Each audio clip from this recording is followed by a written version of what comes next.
Let's not forget that Ted Turner is the president of the United Nations Foundation. There are countless examples of how we are being indoctrinated to accept these kind of conditions and believe that man and his activities are the problem. From the promotion of climate cops, we're the carbon cops and we're on the lookout for energy wasters, to phony liberals and conservatives getting together to promote climate change. Hell, let's face it, we're polar opposites. We couldn't be further apart. I'm on the left. And I'm usually right.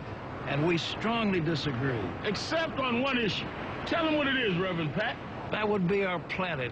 Taking care of it is extremely important. We all need to work together, liberals and conservatives.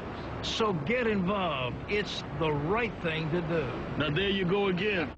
The New World Order will stop at nothing to achieve planetary dominance. Whether it be assassination, wars based on lies, and even a phony environmental movement. So it should come as no surprise that they have been tracking, tracing, and databasing our lives for years. Many people are aware that the Bush administration engaged in warrantless wiretaps on American citizens. What they don't understand is that it has come out in court that all the major telecommunications companies have been secretly storing every piece of data received from our phones and our computers and handing them over to the National Security Agency. You heard about the government secretly listening in on phone conversations without a warrant, but there is evidence that your email is also being tapped. The government has been intercepting most emails as part of its terrorist surveillance program. That program has been criticized as illegal because it's missing an important ingredient: search warrants. Several years ago, Klein says he came to suspect that AT&T had installed secret computer gear designed to spy on internet traffic at the request of the National Security Agency. This is just a small part of the picture, as AT&T was not the only company involved and emails were not the only issue. The NSA was installing Norris Insight systems, which are capable of monitoring billions of bits of internet traffic per second. It was also able to monitor any calls traffic through its system, all websites visited, all instant messaging, and separate types of transaction records. The secret room at AT&T contains gear which enables the government to look at every individual message on the internet and analyze exactly what people are doing. Here's another document. It mentions a company called Norris. Norris makes computer software that can swallow and analyze 10 gigabytes of information every second. That means it could go through all the information in all the books in the Library of Congress in a little over 15 minutes. The documents Klein and others were able to produce were then censored by the NSA. Bankston isn't allowed to talk about the documents in detail. The government has since had them sealed. But he says what is in there boggles the mind. We are talking about a substantial portion of all the communications traffic in the United States. The policies have been shielded by the Obama administration and continue to this day. Attorney General Holder has publicly stated lawsuits be thrown out of court. And after several attempts, Klein and other cases were thrown out as well, once again citing the national security of what used to be a constitutional republic, not a massive corrupt slave state. Living in the New World Order, when it's close to completion, for the average citizen, for people like you and me, is going to be essentially slavery. We're never going to be able to get ahead. We're never going to be able to amass enough wealth, essentially to retire or to do what we want to do in life. We're going to constantly be working for the man. They're creating essentially a two-class system. So it's going to be an inner ruling elite and then everyone else. And I got news for you. You're everyone else. The New World Order that is currently being built revolves around creating a global technopoly ruled by the elite, in which they dominate and control a severely reduced populace, which they treat as their pets. In the New World Order, the people are the enemy. Internal documents released in March of 2009 reveal that the Department of Homeland Security is targeting citizens who discuss the New World Order, people with a Christian identity or sovereign citizens who argue that the government has gotten away from the intent of the Constitution and are strong states' rights advocates. People who are anti-immigration, stating, extremists will argue that immigrants are taking the jobs of U.S. citizens during times of high unemployment and without paying taxes. People who oppose the Federal Reserve banking system. People who display constitutional party or libertarian material. People who support Ron Paul. And those who have bumper stickers containing anti-government rhetoric. This document is one of literally thousands that make everyone a possible terrorist. This establishes a pattern of demonizing ordinary citizens while giving draconian powers to the state. You are considered guilty until proven innocent. As technology is developed, separate parts of their command and control system are beta tested around the world.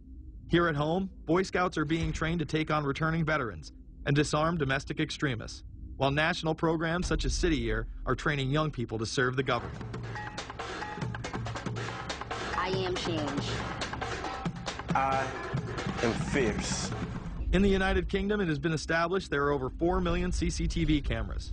That is around 1 camera for every 14 citizens.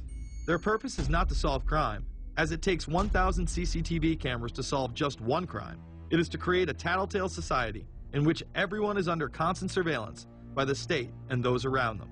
The company Internet Eyes is now paying people to log onto the internet and watch CCTV cameras in real time as they turn in criminals for cash. Families deemed by the state to be unfit in England have now been put under 24-hour CCTV supervision in their homes. This program has plans for 20,000 families in England, which is to double in the next 2 years. Your every move in both your home and the outside world is under constant surveillance by a criminal elite who operate above the law.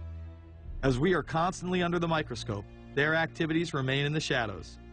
Obama extended diplomatic immunity to Interpol with Executive Order 12,425, further empowering criminal behavior within our own government.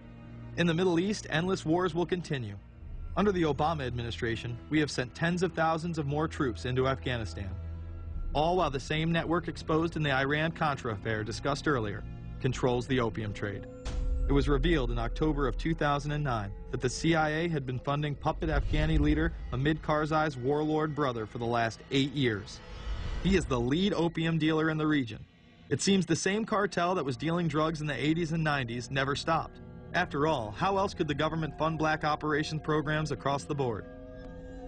The Karzai regime has whole sections of it which are drug-supported, and we can't touch it. We turned Afghanistan into the major supplier of heroin for the world. It happened under CIA supervision. This continues while many of the Taliban are literally on U.S. payrolls. Is there a possibility that we have Taliban employees? The